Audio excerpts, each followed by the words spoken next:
Afaan OROMO sagantaan keenya roobii jalqaba. Sagantaa keenya karraa keessatti taphataan kubbaa miilaa beekamaan Arjentiinaa Diego Maradoonaan lubbuu dhabe. Lammiileen keenya kan loltoota Itoophiyaatiin qabaman maal yakkan?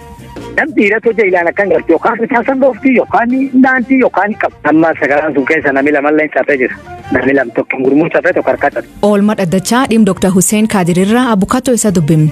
Haa ta'u malee manni murtii gocha armaan dura turee fi kan waan isaan dalagaa ture dhugonateen booda sababni adda dhiyeessan kun fudhataman qabu. Kanaafuu nama kana oduu gaggabaaboo addunyaallee isan beesimnaa. Maqaan kee Asli Galgalooti nu waliin tura.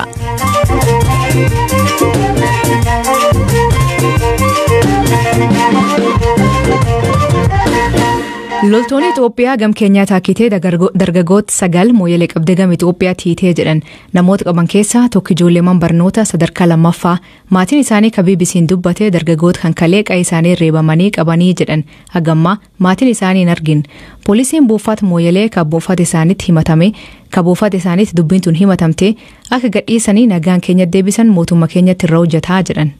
Ija addunyaa yeroo waraana naannoo Tigraay keessatti gaggeeffamaa jiru irra jirutti humni ittisaa Itoophiyaa adda biraa irrattis waraana gaggeessaa akka jiru himama. Jiraattotni Keeniyaa magaala mooyyalee keessaa ijaan argan akka jedhanitti humni waraanaa Itoophiyaa hidhate daangaa Keeniyaa seenuun sakatta'insa gaggeessuun dargaggoota 10 fudhatanii deeman. Namootni ijaan argan akka jedhanitti namootni humna waraanaa Itoophiyaan qabaman hidhattoota waraana bilisummaa Oromoo naannicha jiraniif dahoo ta'uun tajaajilu jedhamuun. Jiraattotni dubbatan kunneen yeroo waan kun humnootni nageenyaa Keeniyaa dhaabbatanii ilaalaa turan jechuun komatan. Jiraataan magaalaa mooyyalee bakka Soomaree jedhamtu BBC'n dubbise Hussein Boru waan argee jedhu akkanaan hima. Diiramtuu beeknaan milishaan Itoophiyaa tun armaan Soomaree fakkate. Soomaree baafattee Soomaree tan keeyyatee minkaan min nama ridiittee caccabsitee minkaan sosottee waxee barbaadde namallee cufdadaante. Duubatti amma nama sagal fuutee makatee haate. Warra sagalaan isii jaatenillee tagara ilmaan ta'ennuma amma sagalaan sun keessa namni lamallee cabee jira. Namni lam tokko gurmuu cabee tokko harkata. Jaarolee hawwan ilmaan sanaallee tafayyaatee ulii haatee kadhatullee haatee gustee fura dhoowwarte. Biddiqiillee biddiqi shanillee fudhattee warri suniin ONS fidii abaa ho'ittee maqaa akkana shan heettee gubbaa ka'ettee akkasitti achiin dabarte. Amma ilmaan suni kan federaalaa sunitti hidhanii achi gubbaa sun jirti hidhanii. Warri beekan dhiiratu hojjaaru kaaniin dhaana kaaniin qaba bee. Jiraattuun Soomaree biroon aadde Bukee Goolloo kibxata ganama qe'ee isaanii dhufuun ijoollee isaanii dhiiraa 5 fuudhanii deemuu BBC'tti himan. Haga ammaas akka hin argine himan. Ijoolleen barbaaduma harumteen du'atiin akkana jaajjitu kan hordurti nu dhufanii qaqqabanii nu daawwatan waa odeessitanii bicha nu dhaatanii kormiitiin keenya dabarsitanii dhiiftanii dhaantee mucaallee qabdee ijoolleen namshanii qabdee yaatanii nallee nani dhiqee badee ijoolleen dhaabsiftuun maan jedhee darbitee lafa jedhamu. Ijoollee guurtaa yaatanii akkasiin ijoollee qabdeenii akkas waliin agarree gafalee gulii danda'u jibbaannee gamman garree. Gikaalee wanni nuun jedhan dhibiin hin jirtu sirkaal keenyaatiin wal dubbannaa nuun jedhani. Ajajaa olaanaan poolisii magaalaa mooyyalee Keep Kuulee Komboy dhimma kana mootummaa Itoophiyaa waliin dubbachuun akka hordofaa jiran himan. Dhimmi kun buufata poolisii keenyatti himatameera. Akkaataa namooti kunneen hidhaman hordofaa jirra. Qondaaltonni quunnamtii keenya waan uumame mootummaa Itoophiyaa wajjin akka dubbatan gaafanneerra. Yoo kan hidhaman ta'anii karaa nagaan gara keenyaatti akka deebisan gaafanna. Daangaan Keeniyaa fi Itoophiyaa bal'aadha. Yeroo tokko poolisiin Itoophiyaa gama dhiha mooyyaaleetiin akka seenu odeeffannoo argachaa jirra. Garuu raayyaa ittisa biyyaa Keeniyaa hayyama gaafachuu qabu ture. Gama mootummaa Itoophiyaan dhimma kana irratti wanti jedhame hin jiru. Humni waraanaa Itoophiyaa kibbaa fi lixa Itoophiyaatti humna waraana bilisummaa Oromoo hidhatee bosonaa jiru irratti opereeshinii gaggeessaa akka jiru himaa ture.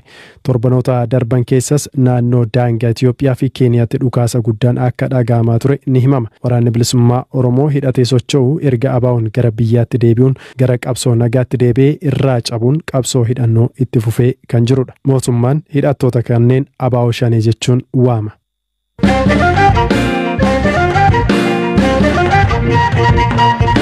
Barnoota jalqabuuf maatiin ijoollee isaaniitiif maskii bituu qabanii jedhu biiroon barnoota Oromiyaa.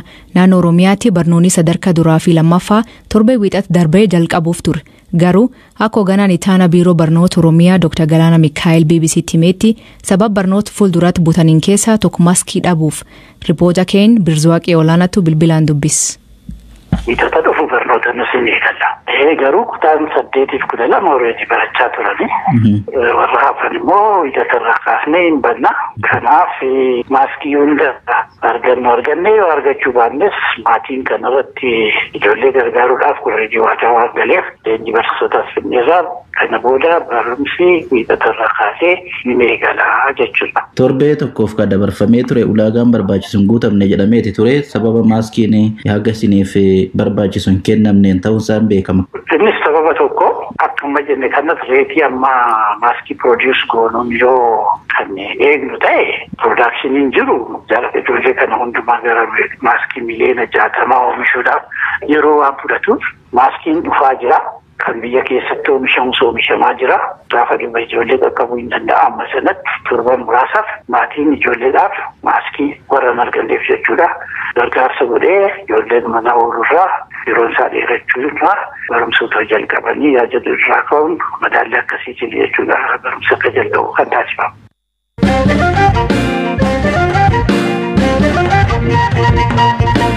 Mani murtii aanaa magaalaa Lagaxaafoo Lagdaadhii Yuunivarsiitii Finfinneetti Kooleejii Barnoota fi Qorannoo Amala Kataan Dr. Hussein Kadir waabii birrii 10,000 akka gadhiifamu ajaj. Akka bukatoonni jedhanitti kun yeroo lammaffaa kan mirgi waabii isaaf eeyyamamu. Kanaan dura mana murtii aanaa Agarfaa Dr. Hussein Kadir waabii birrii 10,000 akka gadhiifaman ajaje garuu osoo gad hin dhiifamin hafuun isaa ni yaadatama. Ripoota keen magaal Finfinnee irraa Habtaamuu Xibabuu abukatoo isaa Kadir Bulloo dubbis.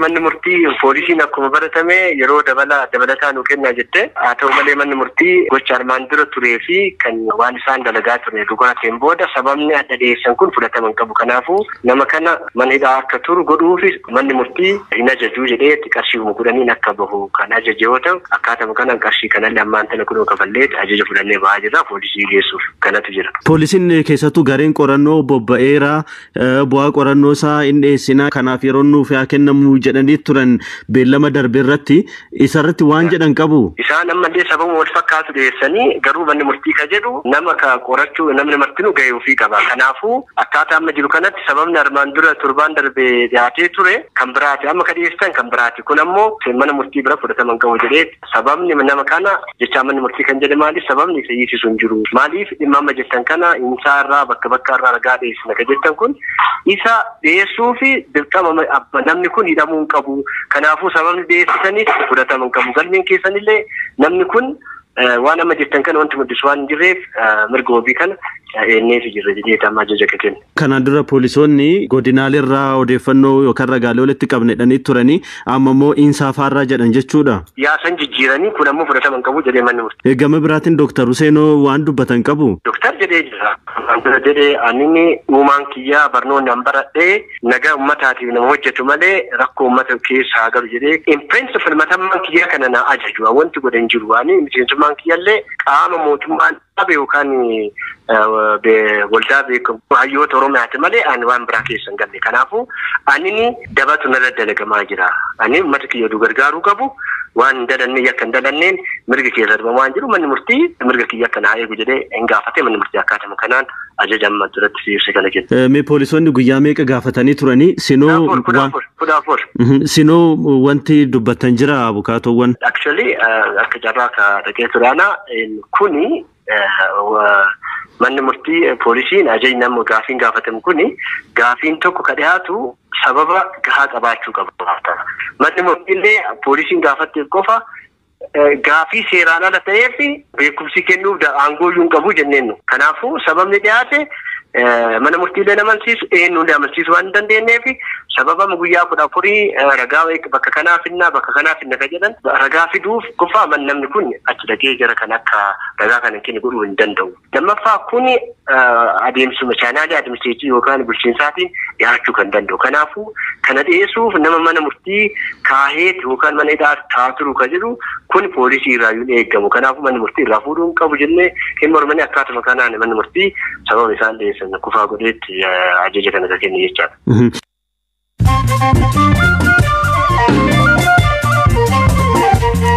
Taphataan kubbaa miilaa gameessii Diego Maradoonaan lubbuu dhabe.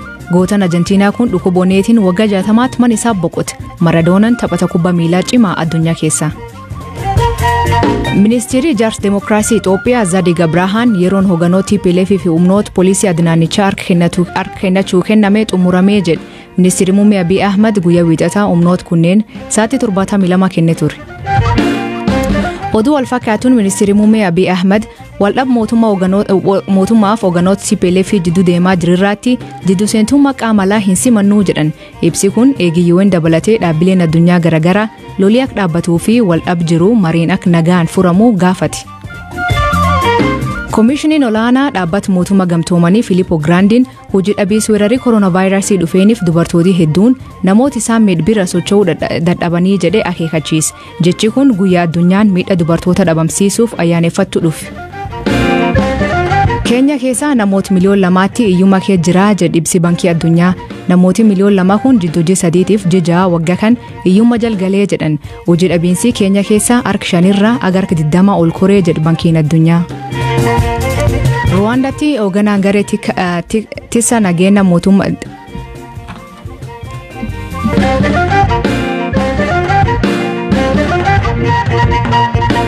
Taphatuun kubbaa miilaa garee biyyaalessa Itoophiyaa ka dubartoota Looza Abarraa dubartoota 100 addunyaa irraa dhibba uumamaan BBC waggaan addaan baasu keessaa tokko taate.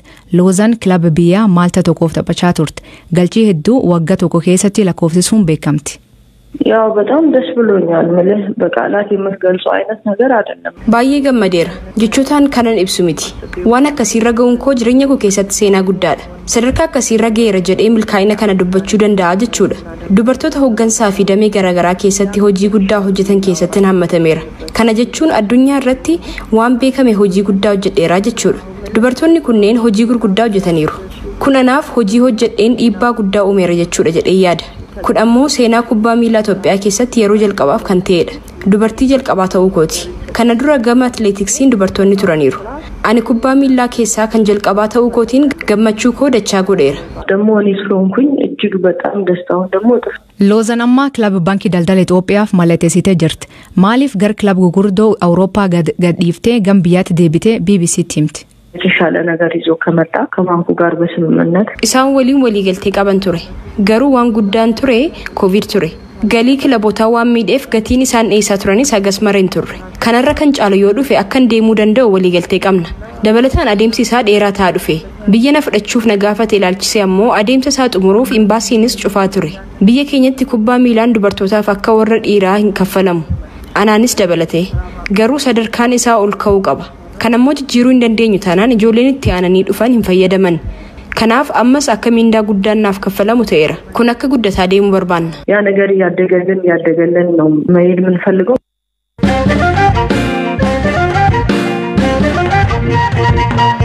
Magaal Maayikaadiraa foolii reeffa hamaa guutamee jedhee miseensi qorannoo Koomishinii Mirga Namoota Itoophiyaa ajjecha Magaal Maayikaadiraatiin lubbuun namoota 600 caalutti bahee jedhee Koomishinii Mirga Namooma qorannoo duraan gaggeessifoomsee ture. Qorata Magaal Maayikaadiraatti ergan keessa tokko aadde Haayimanoot Ashenaa fi haalli magaalicha keessatti argan haal suukaneessaa ta'uu BBC'tti hime. በጣም ብዙ ቆሻሻዎች ያሉበት ቆሻሻ ስለቃ መጋለቲን ባዬ ጀቀምቱዳ ሜሻሊን ጨጨበን ሳመመን አስፓልቲንስ በልፋን ከንጉታሜዳ ሬፊ ነሞታ መጋላ ወለካራ ከካፈሙስ ፎሊን ራይፋ ባዬ ጅራ ነምኒ ባዬን ሙለቱ ነምኒ አርጊቱስ ሚሪ ኬሰ ጅሩ ጭማዳ መጋለቲን በልቸራ አከ እንደንደመኔ ዋንቲ ሙሊሱ ባዬዳ አዋልቸ ጁሙላ ከን አርጊኔ በተስካነ ኬሰት mana amantaa Abuna Ragaawii jedhamu keessanii tokko koree awwaalchaa namoota turan dubbisnee turre namni tokko yeroo awwaalamu akkaataa itti awwaalamu mataasaa qaba baay'inarraan kan ka'e sana raawwachuun waan hin danda'amneef bakka saniis foolii cimaatu jira ture. አካባቢ በጣም ይረብሽ ጠረን ነበረው Dhaggeeffattoota keenya sagantaan keenya qibxaata aganuma waan waliin turtaniif galatooma isiniin jedha oduu teen dabalataa BBC News Afaan Oromoo irra laalladha BBC Afaan Oromoo irra laalladha hordofaa nu waliin jiraadha oraa bulaa deebana hangafamaan dhambula maqaan kiyyin asli galgalooti nagaa waaqa kee bula.